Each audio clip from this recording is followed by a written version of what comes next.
سارے وظیفے پڑھ ڈالو. عورتیں ہی پڑھ رہی ہے بہت سے وظیفے. لوگ مانگتے ہیں یہ وظیفے اتنا پڑھتے ہیں حضرت اتنا اور دو. میں کہتا ہوں کم پڑھو, کم پڑھو, لیکن پیٹ پر توجہ دو. شوہر آپ کا حرام لا کر کے کھلا رہا ہے, آپ 16 سیدوں کے روزے رکھیں, 10 بیویوں کے روزے رکھیں, اور بھی روزے رکھیں, اور بھی رکھیں.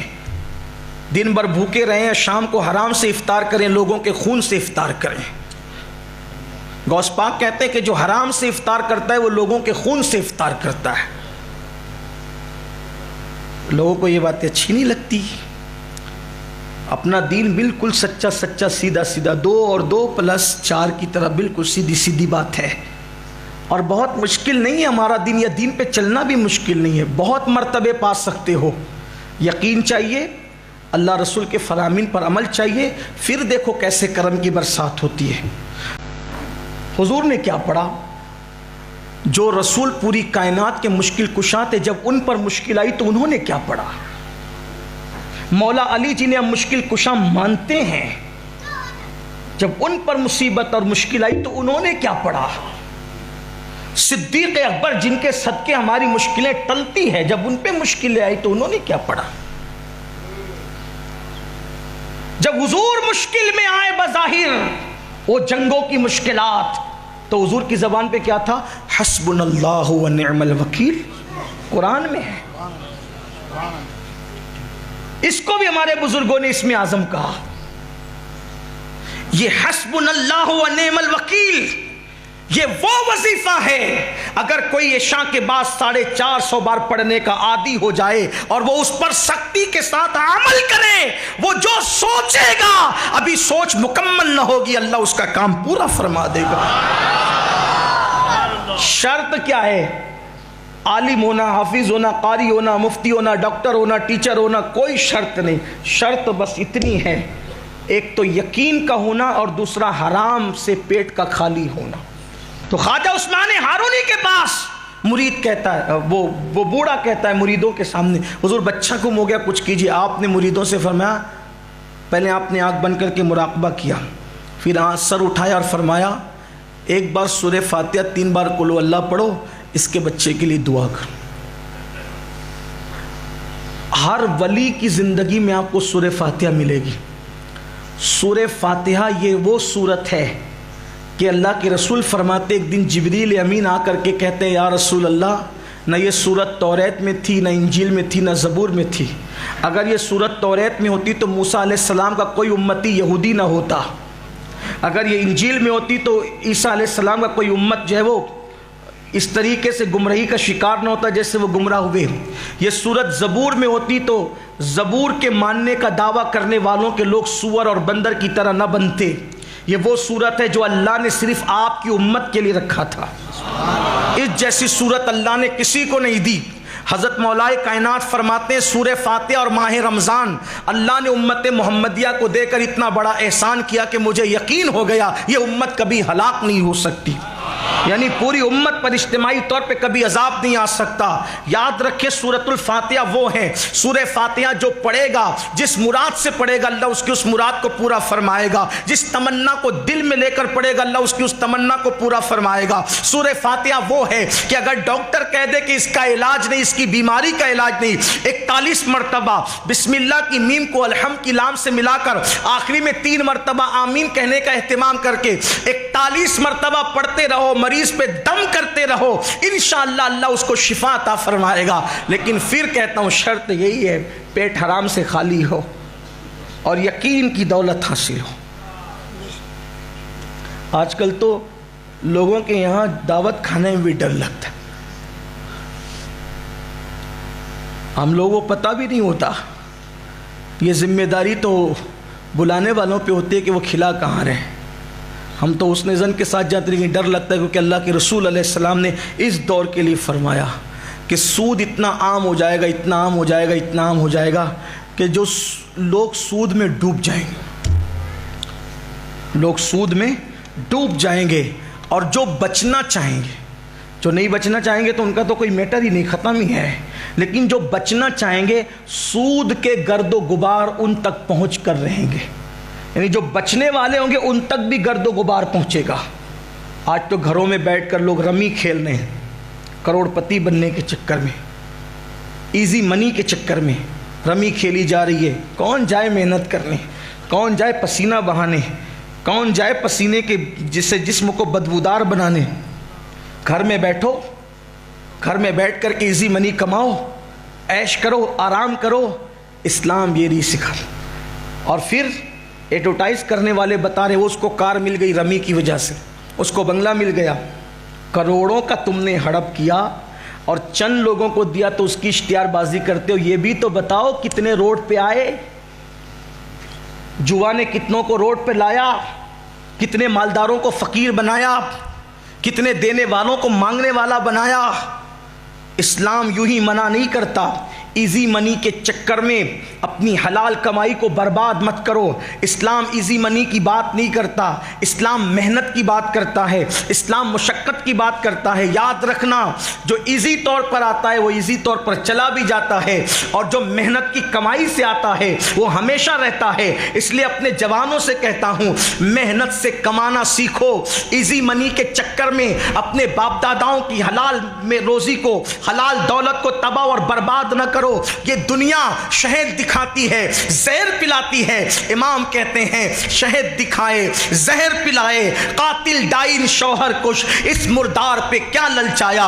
دنیا دیکھی بھالی ہے، تم ایزی منی کے چکر میں اپنے باپ داداؤں کی دولت کو داؤ پر لگا دو گے، کنگال ہو جاؤ گے۔ بعد میں خودکشی تک کی نوبت آتی ہے، بعد میں زہر کھا کر کے مرنے کی نوبت آتی ہے، بعد میں پھانسی کے پھندے پہ چڑھنے کی نوبت آتی ہے۔ اس لیے اپنے جوانوں سے کہتا ہوں، میری قوم کے جوانوں، اللہ نے ہماری قسمت میں جو لکھا ہے اس کو حلال راستے سے جا کر حاصل کرنے کی کوشش کرو۔ بہرحال خواجہ عثمان ہرونی نے جو ہے فرمایا سورہ فاتحہ پڑھو، ایک بار 3 مرتبہ قل ہو اللہ شریف پڑھو، اور اس کے بعد ہاتھ اٹھا کر آپ نے دعا کی، اے اللہ اس کے بچے کو اس کے گھر تک پہنچا دے۔ حضرت یعقوب اور یوسف جو دونوں ایک دوسرے سے بچھڑ گئے تھے مولا، ان کے ملن کا، ان کے ملاپ کا واسطہ مولا اس کے بچے کو اس سے ملا دے۔ اور پھر آنکھ کھول کر کے ہاتھ نیچے کر کے فرماتے ہیں، جاؤ جاؤ انشاءاللہ تمہارا بیٹا تمہارے گھر آ گیا۔ اور یاد رکھنا، اگر وہ آ جائے تو مجھ سے ملانے کے لیے ضرور لانا۔ یہ شخص دوڑا دوڑا گیا، سوچو اس کی خوشی کا عالم کیا ہوگا۔ مر جانے والوں پہ صبر ہوتا ہے، گم ہو جانے والوں پہ زندگی میں کبھی صبر نہیں ہوتا۔ اللہ اکبر، اس باپ کے دل سے پوچھ جس کے بچے گم ہو جاتے ہیں ان کو کتنی تکلیف ہوتی ہے۔ اللہ کسی باپ کو وہ دن نہ دکھائے۔ وہ بوڑھا لکڑی ٹیکتے ہوئے آیا تھا، لیکن پوری طاقت سے جب گیا تو محلے میں پہنچا تو لوگوں نے پکار کے کہا، مبارک ہو مبارک ہو، تمہارا بیٹا گھر آ گیا ہے۔ جیسی بیٹے کو پایا، ملاقات کی، اور باپ بیٹے کے جذبات ایک دوسرے سے گلے ملنے کے بعد جب مکمل ہوئے، ہاتھ پکڑا، کہا چل۔ پہلے خواجہ عثمان ہارونی کی قدم بوسی کے لیے جب آیا، اس جوان نے دیکھا تو دیکھتا رہ گیا۔ خواجہ عثمان ہارونی فرمایا کیا ہوا؟ کہا حضور مجھے لوگ اٹھا کر کے لے گئے تھے، ایک کشتی میں مجھے قید کر لیا تھا، اور کشتی میں قید کرنے کے بعد میں اسی میں پڑا ہوا تھا اور وہ مجھے کہیں لے جا رہے تھے۔ ایک بزرگ آئے اور مجھ سے کہا کہ تو یہاں سے اٹھ۔ میں اٹھا تو انہوں نے ہاتھ لگائی تو زنجیریں ٹوٹ گئی، اور اللہ اکبر، پھر انہوں نے اپنے پیروں سے میرے پیروں کو مس کیا اور فرمایا آنکھیں بند کر۔ میں نے آنکھیں بند کی، پھر کہا آنکھیں کھول، تو میں نے آنکھیں کھول دی تو میں نے اپنے آپ کو اپنے گھر میں پایا۔ تو اس نے کہا مگر اللہ کی عزت کی قسم میں حیران ہوں، وہ کوئی اور نہیں تھا، وہ تو آپ ہی کی صورت تھی۔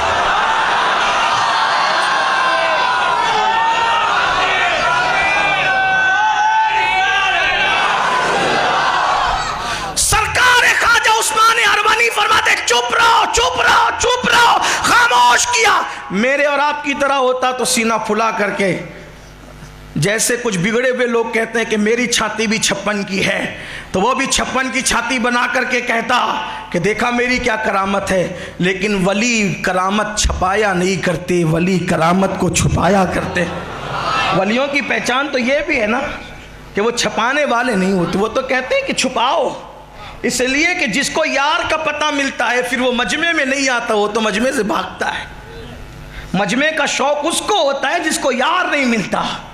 غریب نواز فرماتے یار کا پتہ ملتا ہے تو یار کا پتہ ملنے کی پہلی پہچان یہ ہے کہ وہ سب سے بھاگ کر تنہائی میں جاتا ہے، اس لیے کہ دو عالم سے کرتی ہے بیگانہ دل کو۔ عجب چیز ہے لذت آشنائی، شہادت مقصود مطلوب مومن، نہ مال غنیمت نہ کشور کشائی۔ تو اس بوڑھے باپ نے کہا اچھا آپ نے یہ کام کیا؟ آپ نے چپ رہے۔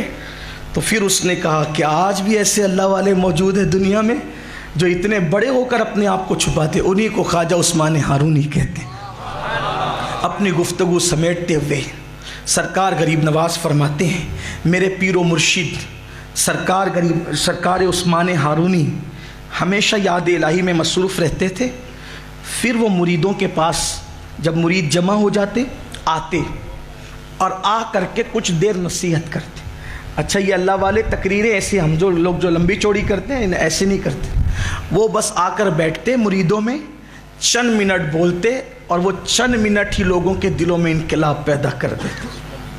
لیکن آج ہماری کم نصیبی یہ ہے، وائز قوم کی وہ پختہ خیالی نہ رہی، طبع برقی نہ رہی، شعلہ مقالی نہ رہی، رہ گئی خالی ازاں رس روح بلالی نہ رہی، فلسفہ رہ گیا تلقین غزالی نہ رہی۔ اللہ اکبر، اذانیں وہ تھی دی اذانیں کبھی یورپ کے کلیساؤں میں اور افریقہ کے تپتے ہوئے صحراؤں میں، دشت تو دشت ہے دریا بھی نہ چھوڑے ہم نے، بحر ظلمات میں دوڑا دیے گھوڑے ہم نے۔ یہ حالت تھی، اذانیں وہ ہوتی تھی، ادھر اللہ اکبر کی صدائیں بلند ہوتی تھی، لوگوں کے دامن دل کھچ کر کے مسجد کی طرف آتے تھے۔ اللہ اللہ، نہ وہ دل رہے نہ وہ آوازیں رہی، اس لیے کہ اقبال ہی نے کہا تھا کہ نہ وہ عشق میں رہی گرمیاں، نہ وہ حسن میں رہی شوقیاں، نہ وہ عشق میں رہی گرمیاں، نہ وہ حسن میں رہی شوقیاں، نہ تو غزنوی میں تڑپ رہی نہ تو خم ہے زلف ایاز میں، نہ ادھر یہ ہے نہ ادھر وہ ہے، یہ بھی نہیں وہ بھی نہیں۔ اللہ اللہ، اللہ کرے ہم حقائق کی طرف آئیں، رسموں سے نکلے۔ تو غریب نواز کہتے ہیں میرے مرشد تھوڑی دیر بیٹھ کر لوگوں کو نصیحت کرتے تھے۔ اب ایک محفل پڑھ کر اپنی محفل ختم کروں۔ بات غریب نواز بیان کرنے، بیان کس نے کی؟ خواجہ عثمان، اور انہوں نے کس کے حوالے سے کی؟ خواجہ مودود چشتی ان کے حوالے سے کی۔ اب سنیے، محفل سجی تھی، غریب نواز فرماتے میرے مرشد نے آخر الزمان پر اس دن ملفوظات فرمائے۔ آخر الزمان مطلب آخری دور، جس دور سے ہم لوگ اب قریب قریب گزر رہے ہیں، ہم لوگ آخری دور کے لوگ ہیں۔ آخری دور میں حضرت خواجہ عثمان ہرونی کہتے ہیں کہ میرے مرشد کے مرشد حضرت خواجہ مودود چشتی انہوں نے فرمایا کہ مولا علی نے فرمایا۔ دیکھو تسلسل، عثمان ہارونی سے غریب نواز بیان کر رہے ہیں اور غریب نواز بیان کر رہے ہیں خواجہ عثمان ہارونی سے، عثمان ہارونی خواجہ مودود چشتی سے، خواجہ مودود چشتی مولائے کائنات سے۔ اب مولائے کائنات کس سے بیان کر رہے ہیں؟ مصطفیٰ جان رحمت سے۔ اسی پہ بات مکمل ہوگی۔ فرمایا آخری زمان، آخری جب دور آئے گا، آج کل آخری زمان پر بھی بہت ڈیبیٹ چل رہی ہے، اسلامی اسکالرز بہت آگے ہیں، یوٹیوب پر ہنگامہ مچا ہے، اور میری قوم بھی آخری زمان کے بارے میں، آخری دور کے بارے میں بہت جاننا چاہتی ہے۔ ہم ہی آخری ہے میرے بھائی، لیکن آخری اتنے نہیں ہیں، ابھی اور بھی دنیا باقی ہے۔